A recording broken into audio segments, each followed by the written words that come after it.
정말 중요한 건 뭐냐면 그런 내가 관리하지 못하는 변수에 집중하기보다는 내가 할 수 있는 거에 대한 집중을 하고 현재 주어진 것에 만족하고 감사해 하면서 꾸준히 나아가다 보면 그렇게 불편했던 것들이 나중에는 아무렇지 않아지고 점점 더 나아지고 제가 집중하지 않다 보니까 제가 생각했던 거에서 이렇게 좀 사라지더라고요.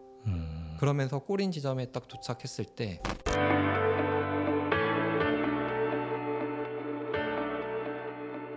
이야기는 생각을 바꾸고 생각은 행동을, 행동은 삶을 바꿉니다. 안녕하세요. 자신만의 건강한 방식으로 우여곡절을 돌파한 러너들의 이야기를 전하는 팟캐스트 러닝클럽의 호스트 범피입니다. 여러분은 요즘 여가 시간을 어떻게 보내고 계신가요? 선선한 바람이 불어오는 아침 저녁, 따뜻한 햇빛이 내리쬐는 오후, 요즘처럼 기분 좋은 날씨를 보내기 가장 좋은 방법은 발걸음을 자연으로 돌리는 일이지 않을까요? 제가 지금 살고 있는 동네 가까이엔 안산과 인왕산이 있어서 날씨가 좋을 때면 아침 저녁으로 꽃바람을 쐬러 산에 다녀오기도 하는데요. 이때 저는 가볍게 둘레길을 걷거나 정상까지 막 빠르게 달려가기도 합니다. 산속에서 보내는 시간은 다른 운동과는 다르게 뭔가 힐링이 된다고 해야 될까요?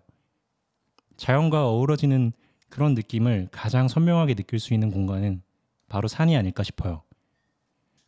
희한하게도 자연을 누빌 때면 이 머릿속에 있는 잡념들이 사라지는 것을 느끼는데요.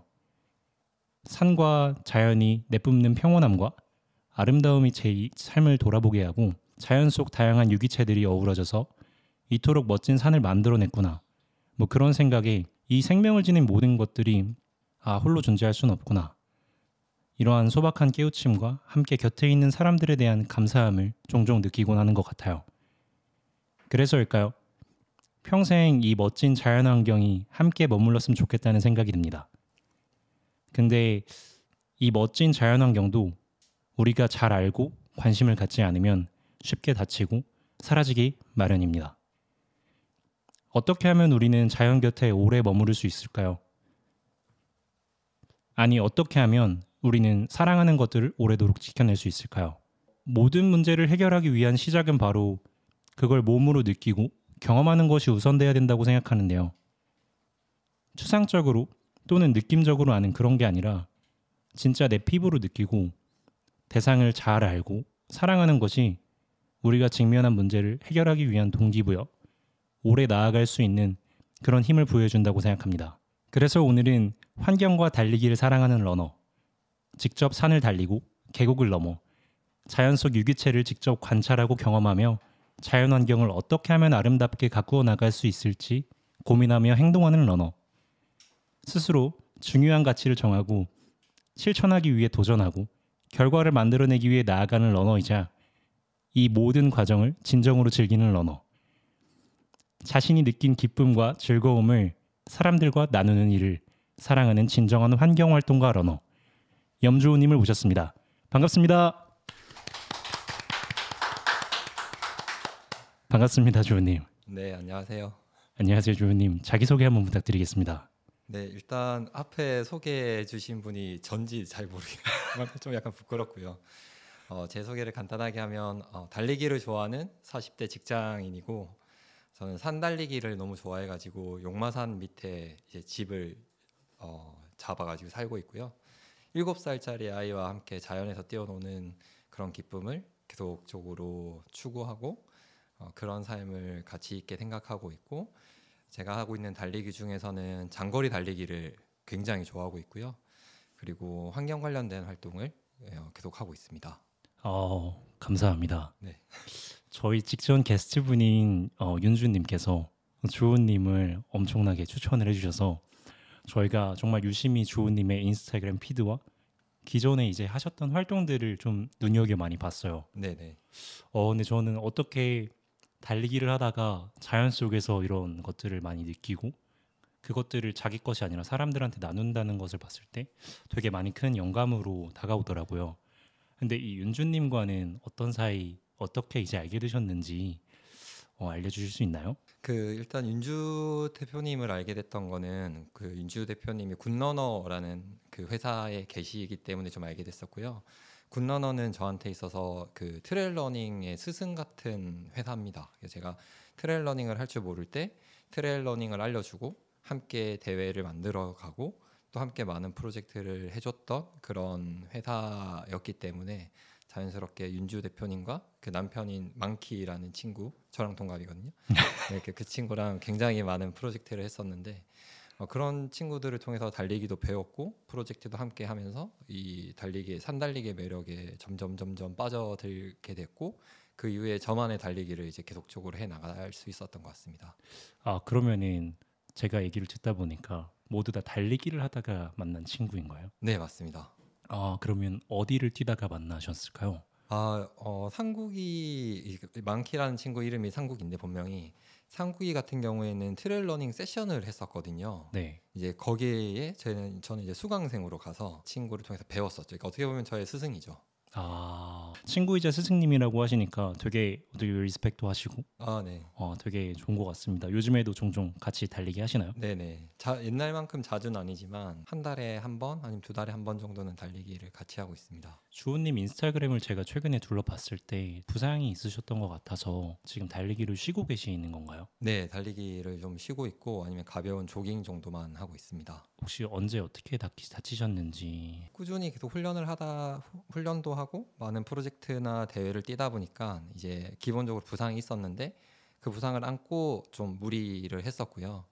그리고 이제 대회가 최근에 제주 대회가 끝나면서 이제 조금 많이 안 좋았었는데 그때 충분히 휴식을 취했어야 됐는데 계속 좀 몰아붙이는 달리기를 하다 보니까 이제 좀 부상이 크게 와서 지금은 좀 쉬고 있고요. 상반기 지금 있었던 대회는 모든 대회를 다 취소를 했습니다. 아, 그럼 하반기에는 달리실 수?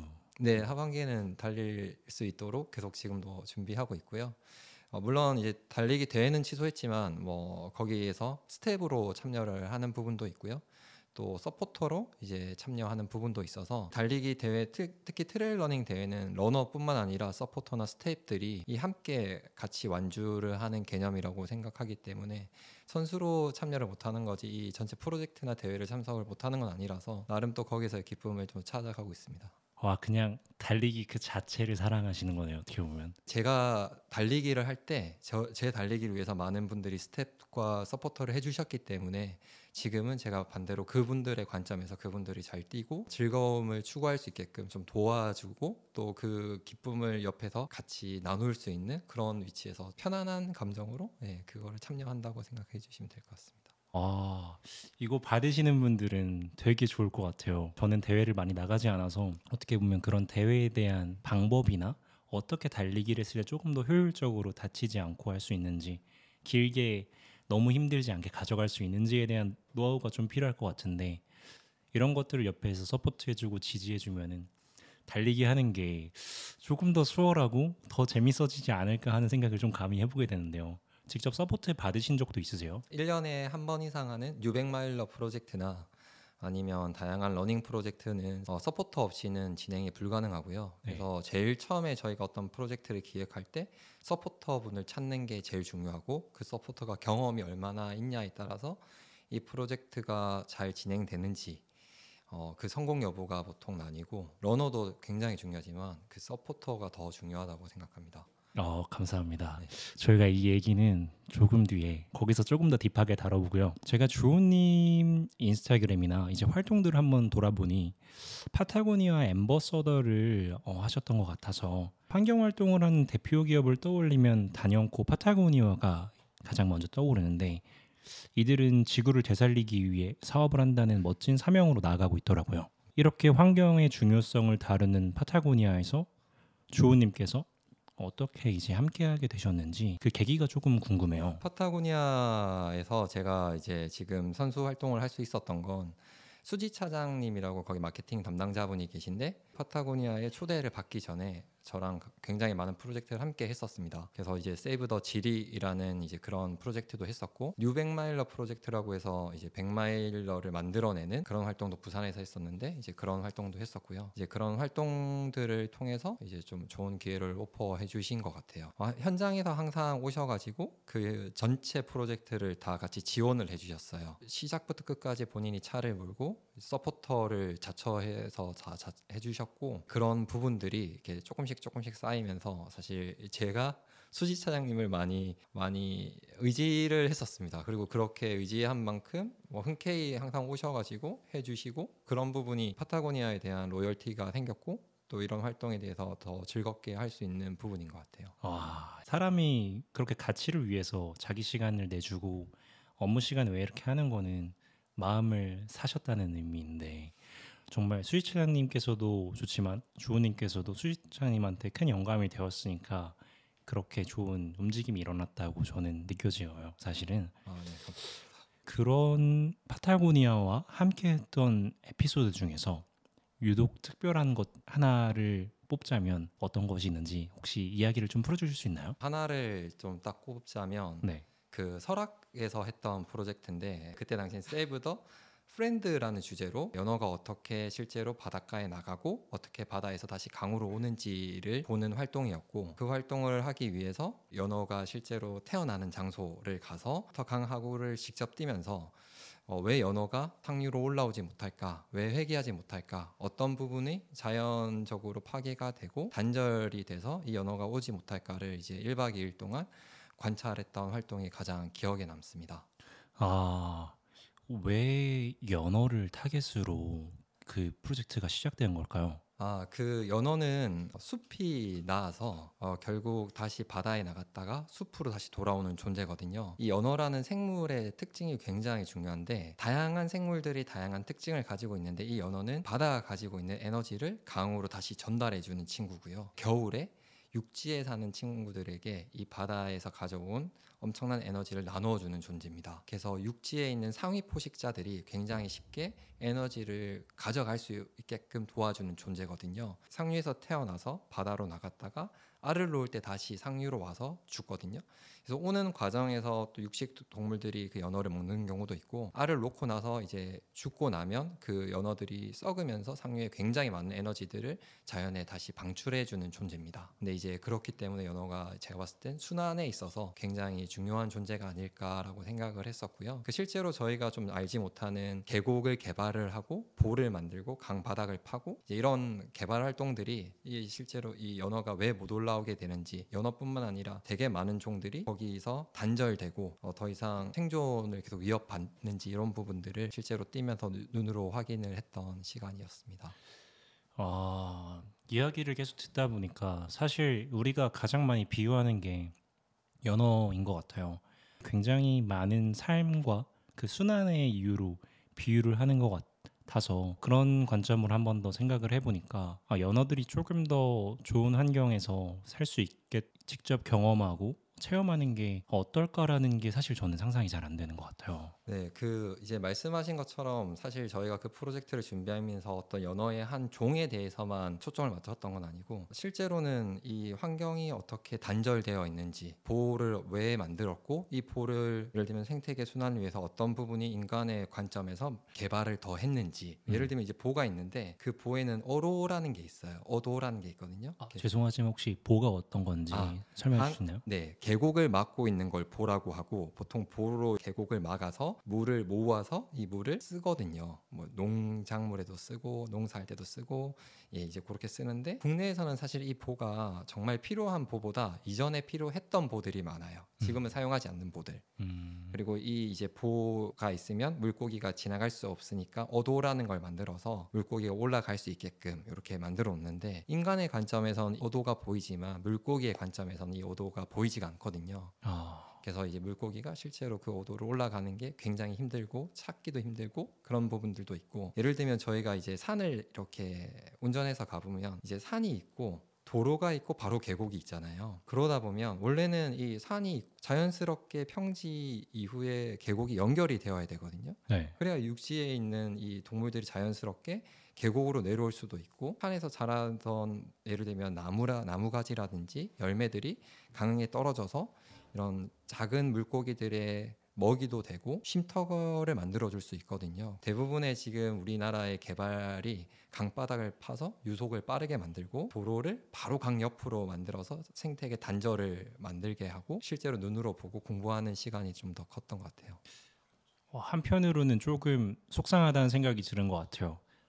그러니까 이 볼을 설치를 해가지고 유속을 좀 빠르게 한다는 말씀을 하셨는데 지금 요즘 우리가 겪고 있는 가장 큰 문제 중에 하나가 삶은 되게 돌아서 경험하면서 성장하는 기간인데 모두 다 빠른 하이웨이 고속도로를 타서 빠르게 부자가 되고 싶고 성공하고 싶고 그래 하는 모습들이 눈에 많이 밟히는 것 같아요. 사실 그런 것들이 행동으로 나와서 조금 더 유속을 빨리 좀 일맥상통하다는 생각이 좀 갑작스럽게 들었던 것 같아요. 우리가 너무 효율에만 집중한 게 아닌가?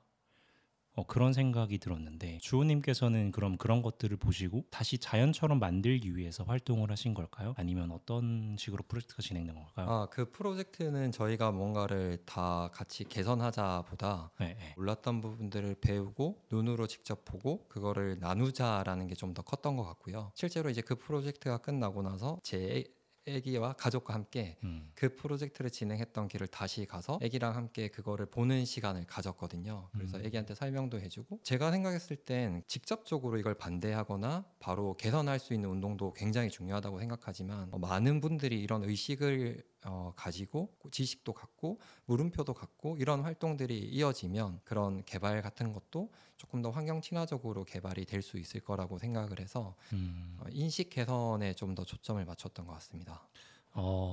감사합니다. 네. 다시 한번 환경을 좀 돌아보게 되는 것 같고 연어라는 생명체도 한 번 더 생각하게 되는 것 같아요. 단순히 횟감으로만 생각을 했었고 맛있는 음식에 비유를 많이 했던 것 같아요. 제가 생각했을 때 연어라는 그 매개체에 대한 생각은. 그런데 이런 환경이라는 순환에 대한 키워드로서 우리가 많이 직접 눈으로 보고 느끼고 이것들이 어떻게 돌아가는지에 대해서 아는데 굉장히 중요하겠구나 이런 생각이 좀 들었던 것 같아요. 다음 좀 인터뷰로 넘어가서 주호님의 달리기 이야기를 조금 들어보고 싶어요. 최근에 이제 다치신 데도 있었고 그랬었지만 이제 트레일 러닝을 주로 많이 하셨던 것 같더라고요. 네, 맞습니다. 네, 그 중에서 이제 100km가 넘는 거리를 달리신 경험도 다분하시고 네.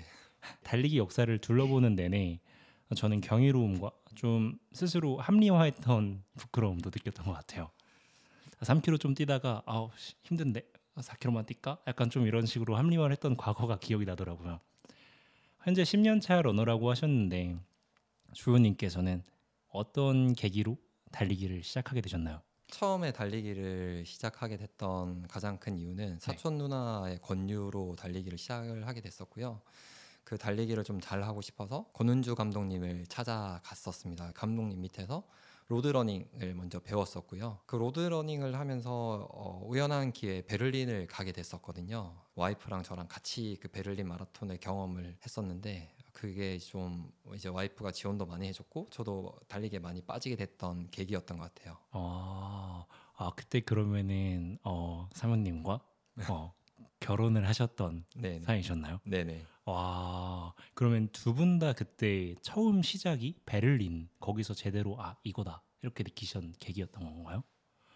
예, 그랬던 것 같아요. 사실 이제 베를린을 갈 수 있었던 건 네. 제가 그때 독일계 회사를 다녔었는데 그 회사의 문화 중에 하나가 소원을 들어주는 문화예요. 1년에 한 명을 뽑아서. 소원이요? 네, 올해 스포츠맨을 그룹에서 뽑아서 네. 소원을 들어주는 약간 그런 게 있었는데 레즈메를 쓸 때 첫 문구가 그거였어요. 한국인에게 갖는 베를린 마라톤의 역사적인 의미를 아느냐. 이런 역사적인 대회를 한국 러너와 베를린 직원이 함께 뛰면 얼마나 좋겠냐 이렇게 레즈메를 썼거든요. 뽑혔죠. 올해 스포츠맨으로. 그래서 그 비용을 다 회사에서 전체를 다 내주셨고 9박 10일 정도의 일정을 유급 휴가로 와이프와 결혼 1년 차 때 하와이를 이제 휴가를 하와이 갔다 와서 1년 차 때 이제 공짜로 네. 갔다 오니까 이제 와이프가 달리기를 열심히 해라. 그럴 때부터 믿어주신 거군요. 예, 그래서 그때부터 달리기가 즐거운 운동이구나. 네, 이제 그때 이제 아마 달리기에 좀 많이 빠졌던 것 같아요. 그 해외 달리기 문화를 경험하면서 달리기가 물론 이제 그때 굉장히 저는 제 인생에서 가장 빠르게 뛰었던 시간이었었고 그 주로를 메우고 있는 사람들 메우면서 어떤 사람들은 바이올린을 끼고 어떤 사람들은 춤을 추고 어떤 사람들은 와인을 마시고 어떤 사람들은 이렇게 하이파이브를 하고 그런 이 주로의 많은 이 그 문화들을 보면서 정말 이 달리기가 즐거울 수 있구나를 많이 느꼈던 것 같아요. 바이올린 느끼시고 댄스도 하시고 네. 이런 문화가 있는 건가요? 그러면? 예. 그래서 그 세계 5대 마라톤 중에 하나잖아요. 네. 베를린 마라톤이 굉장히 즐거웠던 마라톤이고 타 마라톤보다 이 코스도 좀 더 쉬운 걸로 알고 있거든요. 주호님께서는 현재도 지금은 다치셔서 못 뛰고 계시지만 기록을 조금 위해서 많이 달리기를 하시는 편인가요? 작년 6월에 트레일 대회 거제 지맥이라는 트레일 대회가 있었는데 네. 그 대회 이후에 다시 좀 기록에 집중을 하고 있는 상황이긴 합니다. 그 아. 전에는 즐거움을 위해서 했다고 치면 네. 지금은 좀 더 기록에 좀 집중하고 있습니다. 저는 기록을 위해서 달리기를 해본 적이 한 번도 없어요. 그래서 기록을 위해 달리는 사람들은 어떤 마음으로 저렇게 달리는 걸까에 대한 좀 궁금증이 평소에도 많이 있었거든요. 그래서 주호님한테 여쭤보고 싶은 것도 있었고, 그래서 기록을 위해서 달린다고 하셨을 때 목표하는 바가 그 숫자가 있으신 건가요? 네. 왜 그 숫자로 정하신 건가요? 그냥 제가 제일 좋아하는 달리기, 장거리 달리기에서 음. 1등을 하는 게 목표거든요. 국내 장거리 100km 이상의 대회에서 네. 정상에 한번 서보고 싶은 게 목표인데 네. 그냥 제가 제일 좋아하는 거에서 제일 빠르게 한번 그 대회를 달려보고 싶어요. 와. 그러고 나면 이제 제가 네. 보지 못했던 것들 네. 또 다시 보게 될 것 같고 네. 틀린 부분이 없고 다 다른 부분이잖아요. 맞아요, 제가 맞아요. 정상에서 보지 못하면 그 다른 부분을 잘 이해를 하지 못할 것 같아서 네. 한 번이라도 꼭 한번 정상에서 보고 싶습니다. 물론 이제 굉장히 네. 고단하고 힘든 길이겠지만 네. 도전은 한번 해보고 싶습니다. 너무 멋진 말인데요. 거기를 올라가 봐야 다른 게 보인다고 하신다는 게 이런 생각을 갖고 계신 분이랑 앞에서 얘기를 한다는 게 너무 감격스럽고 사실은 그러면 대회는 상관없이 어떤 대회든 거기서 1등을 하고 싶으신 건가요? 아니면 기록을 세계 제가 목표로 하는 이제 국내 100km 대회가 몇 개 있는데 네. 거기서 이제 1등을 해보고 싶습니다. 네. 42km도 아니고 100km에서 1등을 하시는 게 목표이신가요? 네, 100km 이상급에서 네. 아, 더 나아갈 수도 있습니다. 알겠습니다. 꼭 진짜 우승하시기를 저희가 진심으로 이게 맨날 보고 있겠습니다. 인스타그램을 네, 감사합니다. 대회 그리고 나가실 때마다. 그 아까 이제 기록에 대한 이야기를 하셔서 제가 조금 더 이제 드리고 싶은 말씀이 이제 대부분의 분들이 달리기를 운동으로 이렇게 많이 접근을 하시잖아요. 네, 그렇죠. 네, 그러다 보니까 뭔가 자기를 다 쏟아 부어야 되거나 또는 이게 내가 운동이 되어야 된다는 어떤 강박이 없지 않아 있거든요. 꼭 다 그러지 않아도 된다고 생각을 들고 달리기의 정말 기쁨은 이걸 문화로서 이해를 할 때 더 많은 기쁨을 누리고 더 오래 즐겁게 달릴 수 있다고 생각을 합니다. 감사합니다. 하지만 거기서도 변주를 주어서 기록도 한 번쯤 내보고 네네. 계속 이 달리기와 연애하듯이 나아간다는 걸로 이해도 괜찮을까요? 네네. 그럼 이런 로드러닝 말고 트레일러닝에 빠지게 된 계기도 사실 조금 궁금해요. 갑자기 산길로 빠져서 뛰다 보니까 너무 재밌네. 약간 이럴 수도 있지만 달리는 거북이 김성훈님 유튜브 채널에서 말씀하신 장면을 조금 유심히 봤었어요. 기록에 대한 것도 여쭤봤던 이유가 거기에 대해서 나왔던 건데 이렇게 말씀을 주셨어요. 난 사실 그냥 풀코스 뛰는 게 재밌거든. 그냥 옆에서 친구랑 같이 뛰면서 하이파이브하고 근데 그냥 그게 재밌어서 뛰고 나면 서브3 주자인데 왜 그거밖에 못 뛰셨어요? 약간 이런 이야기로 귀결이 되는 거야 라는 독백을 해주셨는데 이런 것들에서 조금 약간 딜레마를 느끼셔서 트레일로 빠지신 건지에 대한 조금 궁금증이 있었어요. 그냥 정말 풀코스 뛰는 거에 대한 기쁨이 되게 컸었어요. 그냥 이제 정말 뛰면서 친구들도 만나고 응원하는 친구도 보고 또 같이 뛰면서 이야기도 하고 막 이런 게 너무 즐거워서 기록보다는 그냥 그 시간이 좋았던 거예요. 뛰고 나면 주변 분들이 생각했을 땐 기록이 좀 안 좋으니까 위로를 해주시려고 분명히 이야기하셨을 것 같아요. 왜 이거밖에 못 뛰었어? 더 잘 뛸 수 있는 친구인데 왜 이거밖에 못 뛰었니? 이제 이런 어떤 위로를 해주셨는데 제가 거기서 안 흔들리면 더 좋았을 건데 내가 하는 달리기가 잘못된 건가? 라는 이제 의문을 스스로가 좀 생기더라고요. 그러면서 이제 풀코스 나가는 게 좀 더 약간 부담스러워지고 기록을 내야 되는 건지 아니면 그냥 정말 즐겨도 되는 건지에 대해서 좀 의문이 좀 들리는 와중에 이제 트레일 러닝을 시작을 하게 됐었고 트레일 러닝을 하다 보니까 이 어떤 기록보다는 완주의 의미를 두고 그 함께 했던 고난과 CP에서 먹었던 맛있는 음식에 대한 이야기가 더 크더라고요. 이 과정이 정말 재밌는 거구나. 계속 해봐야겠다. 로드러닝에서 트레일러닝으로 넘어간 것 같아요. 약간 궁금한 게 있는 것 같아요. 듣다 보니까 되게 상상이 됐었는데요. 풀밭을 뛰는 상상을 살짝 했었는데 풀코스 마라톤과 다르게 왜 완주에 조금 더 의미가 붙어 있는 걸까요? 트레일러닝은? 트레일의 특징은 숲길이나 오솔길 같은 일단 길적인 특징이 있고요. 네. 거리와 고도에 대한 부분이 있습니다. 뭐 이게 달리기 하시니까 뭐 보통 뭐 평균 페이스 이렇게 물어보면 5분, 6분 뭐 이제 보통 이 정도 이야기 하시잖아요. 제가 그 장거리 트레일 러닝 할 때 평균 페이스가 한 8분, 7분, 8분 정도 되거든요. 페이스는 크게 의미가 없어요. 왜냐면 고도가 얼마나 됐냐, 그때 날씨가 비가 왔냐, 뭐 추웠냐, 더웠냐에 따라서 좀 다르고요. 제가 뛰는 거리가 뭐 짧게는 30km짜리 대회도 있고 길게는 100km, 160km짜리 대회도 있고 그러면 이걸 이제 에너지를 또 나눠 가야 되다 보니까 그다음에 CP에서 저희는 되게 많이 먹고 가거든요. 피곤하면 잠도 자고 가고 잠시 네. 내가 기록을 1, 2분을 땡겨야겠다. 네. 1시간을 당겨야겠다 이런 거보다 생존해서 이걸 끝내야겠다. 살아서 집에 돌아가고 싶다. 이제 그런 거에 좀 더 포커스가 맞춰지다 보니까 아마 좀 더 기록에 대한 부분이 좀 덜 하지 않을까 생각이 듭니다. 저는 이 트레일이 되게 재밌는 게 이번에 굴러너 컴퍼니 세션을 한번 놀러 갔었는데 서울숲 그 히든 코스라고 해서 망키님이 찾아낸 코스를 이렇게 달리시더라고요. 근데 트레일이 너무 재밌는 게 집중을 바로 발 앞에만 하게 되더라고요. 네네. 단편적으로 자꾸 사람이 생각하게 되고 사람 등 뒤를 보게 되고 자연을 그대로 온전히 느끼는 게 너무 매력적이구나 이런 생각이 들었는데 주호님께서는 트레일을 하면서 뭔가 얻은 게 있으신가요? 마음적으로나 정신적으로나 체력적으로나. 트레일 러닝을 하면서 얻은 거는 체력적인 부분도 있지만 그거보다 정신적인 부분이 좀 더 큰 것 같고요. 트레일 러닝을 통해서 삶의 어떤 방향이나 제가 어떤 삶의 태도를 가지고 살아가야겠다 이 부분을 좀 많이 배울 수 있었던 것 같은데 장거리 트레일 러닝 같은 경우에는 이제 대회 전부터 일단 부상을 대부분의 선수들이 가지고 시작을 합니다. 뭐 왜냐하면 이제 장거리 트레일 러닝을 뛰기 위해서 만약 100km를 뛴다고 치면 평소 연습량이 50km도 뛰어봐야 되고 월에 뭐 300이나 400도 뛰어야 되고 훈련량이 많다 보니까 계속 부상이 있고 그 부상을 안고 또는 뛰면서 중간중간에 계속 부상을 당하거든요. 부상을 안고 이거를 경기를 치러야 되는데 또는 이제 뛰다 보면 뭐 신발이 벗겨지는 경우도 있고 돌이 들어오는 경우도 있고 물집이 잡히는 경우도 있고 막 다양한 어떤 변수들이 많거든요. 정말 중요한 건 뭐냐면 그런 내가 관리하지 못하는 변수에 집중하기보다는 내가 할 수 있는 거에 대한 집중을 하고 현재 주어진 것에 만족하고 감사해하면서 꾸준히 나아가다 보면 그렇게 불편했던 것들이 나중에는 아무렇지 않아지고 점점 더 나아지고 제가 집중하지 않다 보니까 제가 생각했던 거에서 이렇게 좀 사라지더라고요.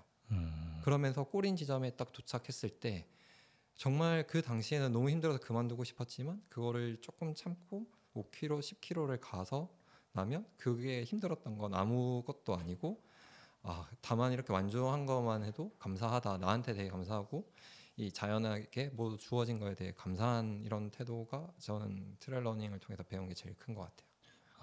매 순간에 감사하게 된다는 그런 말로 이해가 되는데요. 그렇다면 주호님께서는 DNF 중도 이탈 하신 적도 있으신가요? DNF를 아마 한 번 정도는 했는지 모르겠습니다. 거의 대부분은 다 완주를 하려고 노력을 했던 것 같고, 한 번 했거나 아니면 한 번도 안 했거나 두 개 중에 하나인 것 같은데. 뭐죠, 이 애매한 말씀? 정확하게 기억이 안 나요. 대부분은 다 제가 이제 대회 시작을 못한 경우는 이제 최근에 취소를 한 경우는 있었지만.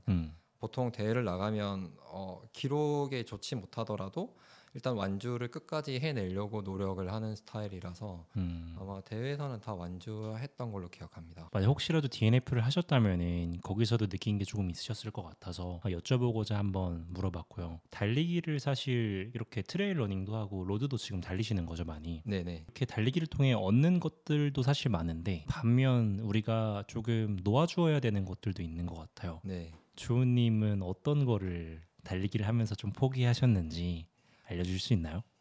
일단 가족이랑 보내는 시간을 뭔가 달리기 이야기할 때 제일 감사한 건 가족의 양해가 제일 감사하고요. 그때 이제 와이프나 아기한테 제일 감사하고 그다음에 뭐 각각 종종 이제 있는 부상들 그때 부상에 따른 또 병원비 그리고 병원 가는 시간들 그런 게 이제 좀 잃는 것들이 아닐까 생각이 들고 물론 이제 뭐 주변에서 많은 어른분들이 이제 뭐 연골이 나간다 뭐 얼굴이 뭐 이렇게 탄다 막 이런 이야기를 하시는데 뭐 어떤 분들은 수명이 짧아진다 이런 이야기를 하시더라고요.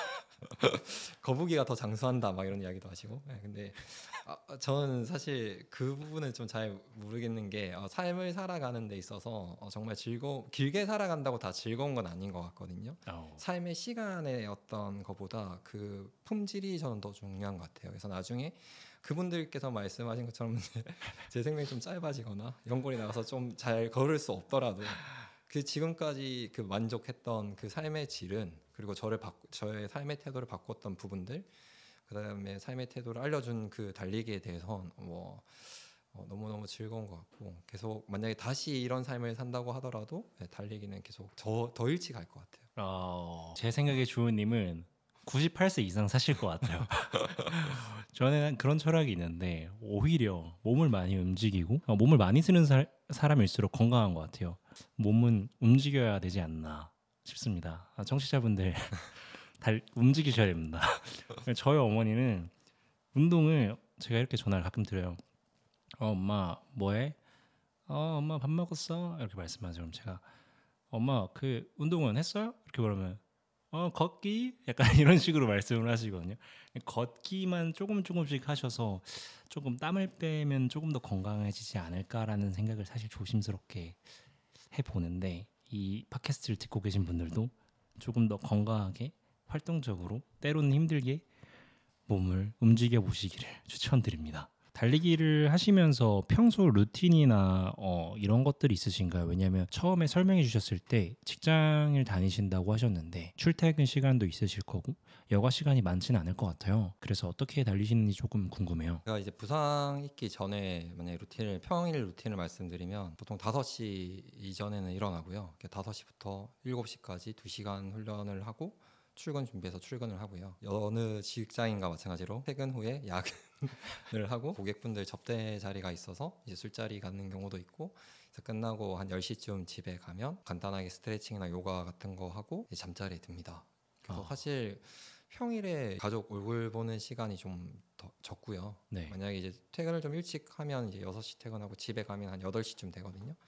8시쯤 가면 이제 애기랑 자기 전에 한 30분 같이 좀 놀아주는 보통 그런 게 루틴이고, 주말은 장거리 트레일을 뛰거나 아니면 정말 그냥 온전히 가족과 함께 보내면서 휴식을 좀 갖는 그런 루틴입니다. 계속 주호님께서 말씀해 주셨는데 가족과 보내는 시간이 적다고 말씀하셨지만 사실은 가족을 가장 많이 생각하시는 것 같아요. 하루에 전부를 거의 가족을 생각하시는 것처럼. 왜냐면은 저는 전혀 가족에게 시간을 쏟지 않는다고 느껴지지 않거든요. 결혼을 안 하셔서 아직 안 했죠. 아직 안 애기를 놓으시면 네. 와이프가 막 네. 보고 계실 텐데. 다름이 아니라 제 인스타그램을 확인했을 때는 뭔가 아이와 있는 장면을 굉장히 많이 보여주시고 아이와 달리기 하는 모습도, 그리고 환경을 체험하는 모습도 굉장히 많이 보여주셔서 가족과 보내는 시간이 비록 이렇게 말씀하실지라도 굉장히 많이 신경 쓰고 고민하고 나아가고 있다고 저는 느껴지더라고요. 사실 이제 이거는 그냥 제가 어떤 선입견일 수도 있는데, 보통 이제 한